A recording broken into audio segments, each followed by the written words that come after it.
السلام عليكم ورحمة الله تعالى وبركاته. مرحبا بكم معايا من جديد في قناتي قناة زينب أم ضياء.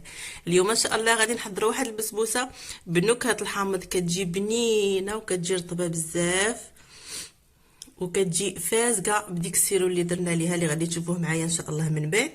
فما عليكم غير تتبعوا المقادير والطريقة وتشوفوا لا فيديو وان شاء الله غادي تنجح معكم.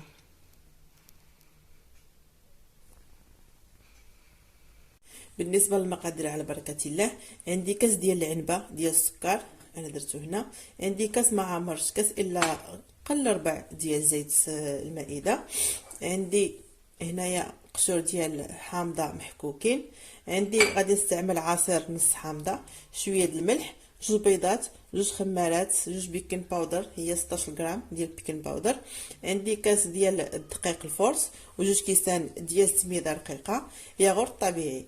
دابا غادي نبداو الطريقه على بركه. درنا جوج بيضات ضفنا عليهم كاس ديال السكر سنيده، خدميهم ضياء هي اللي غادي تخدم معاكم في نفس الوقت تعلم حتى هي. دابا غادي تضيفي الزيت. شنو درتي هنا؟ جوج بيضات وكاس العنبه ديال السكر سنيده. دابا غادي نضيفو الزيت، من بعد الزيت غادي تضيفي الياغورت الطبيعي،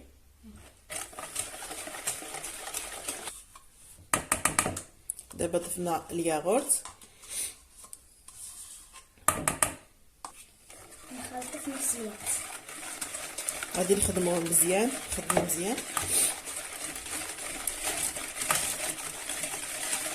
دابا ضيفي قشور ديال الحامض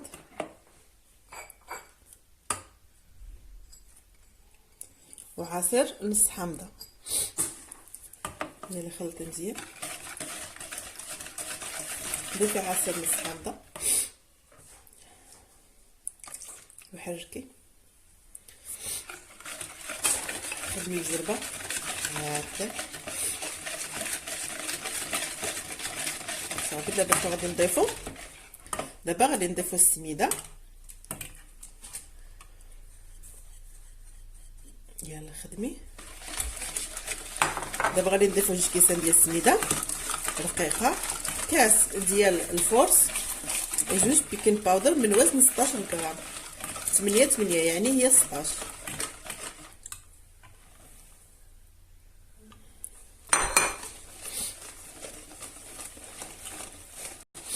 صافي. دابا البسبوسه ديالنا هي وجدات. غادي ناخذ المول، غادي ناخذ من لهنا يكون غارق شي شويه باش ندير ليه كريمه، باش تجي البسبوسه مزيونه كريمه الحامض. غادي ندهنو بالزبده ونرشو بالدقيق ونصب فيه البسبوسه.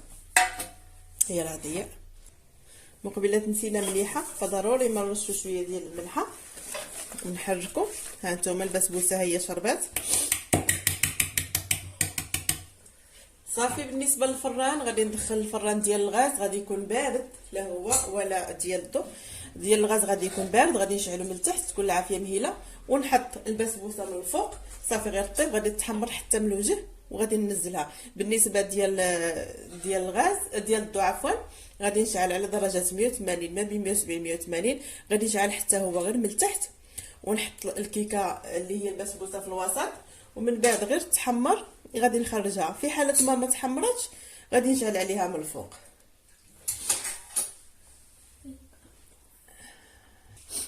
قاديها هكا ديري لها باش تقاد صافي. صافي نتلاقاو من بعد ما توجد ان شاء الله باش نصايبوا الكريمه اللي غادي نديرو من الفوق ديالها، من فوقها عفوا. دابا غادي نصايبوا السيرو ان شاء الله اللي غادي نسقيو به البسبوسه باش ما تجيش ناشفه. اول حاجه عندنا ديري 3 معالق ديال السكر سنيده، يلا زربي.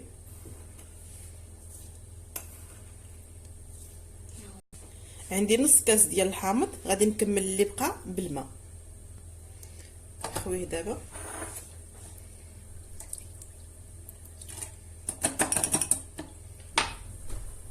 صافي غادي نحركوه وغادي نديرو على العافيه مهيله، يبقى كيغلي واحد 10 دقائق بيد ما تكون ديك الساعه البسبوسه ان شاء الله واجده.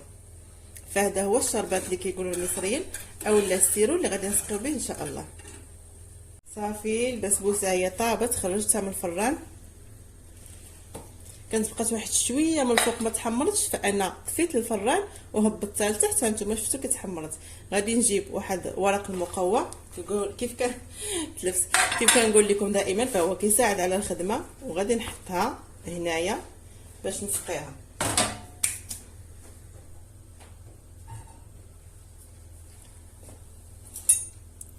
صافي. انا بالنسبه للسيرو باش كنعرفوا عقد يعني كيف بغيتو، فكنهز غير واحد شويه بحال هكا كنبردو وكنذوق.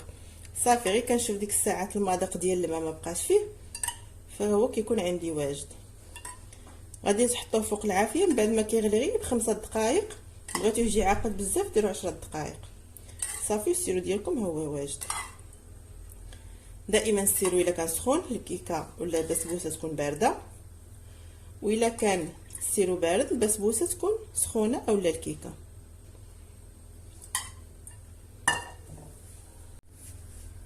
غادي ندوزو دابا الكريمه اللي هي ساهله جدا جدا. غادي نديرو 2 معالق ديال السكر، معلقه كبيره من كريمه الحلواني اي كريم باتيسري بنكهات الفاني. غادي نخلطهم مع بعضياتهم، وغادي نضيف كاس ديال الحليب.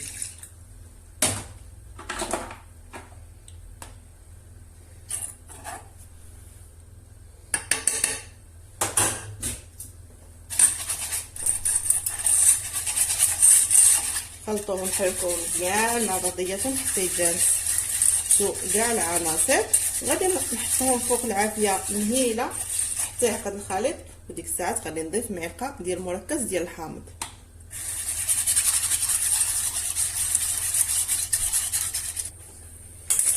صافي ها هي عقدات.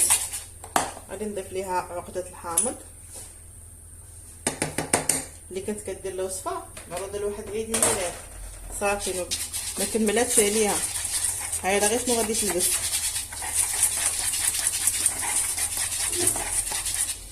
ريحه الحامض كتحمق. يا سلام.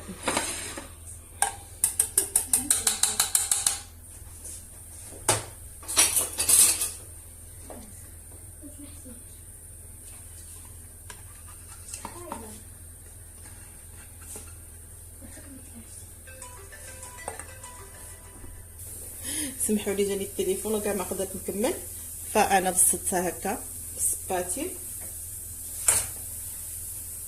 صافي وغادي نخليها تبرد. غادي نزيد لها جوانب ضروري بالكوك.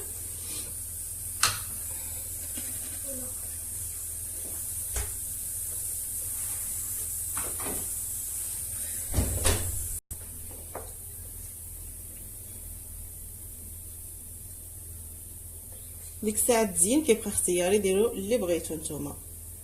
بغيتو هذا غير دهنوها كاع غير بالكونفيتير من الجوانب وديروا الكوك فماشي مشكل.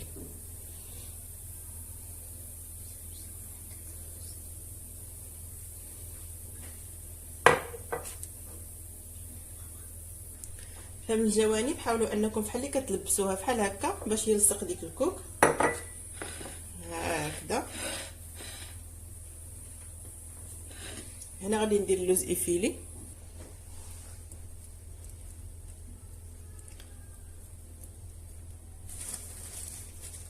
اللوز افيلي عندي هنايا راني محمصه، غير صوتيت فيها هكا شويه في المقله صافي. باقي غتزيديها شي حاجه اللي بغيتي انتي فهي ديالك. بارك عليها. صافي دابا غادي نخليها ترتاح. غادي ندخلها للثلاجه باش الكريمه عفوا تقبط راسها وتبرد مزيان، ونتلاقاو في لحظه التقديم ان شاء الله باش تشوفوها كيف كتجي من الداخل.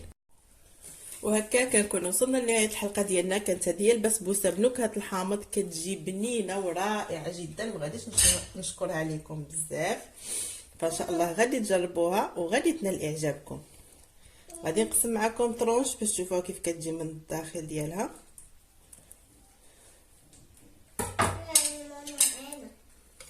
نعطيو اللقمان هو اللي يذوق ياك. طلعتو وضروري ديروا لها ديك السيرو باش تجيكم فازقه ان شاء الله. دابا غادي نطيو اللقمان ديالنا يذوق الباطن ديالنا. بسم الله.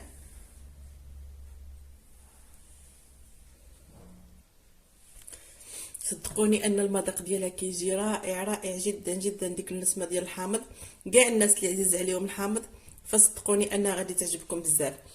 ما تنساوش الا عجبكم الفيديو شاركوا مع الاصدقاء ديالكم وديروا ابوني للناس الجداد اللي عاد كيدخلوا القناه ديالي. مرحبا بكم، ديروا ابوني باش وفعلوا الجرس باش دائما ان شاء الله توصلوا بالجديد، ونتلاقاو في فيديو اخر ان شاء الله.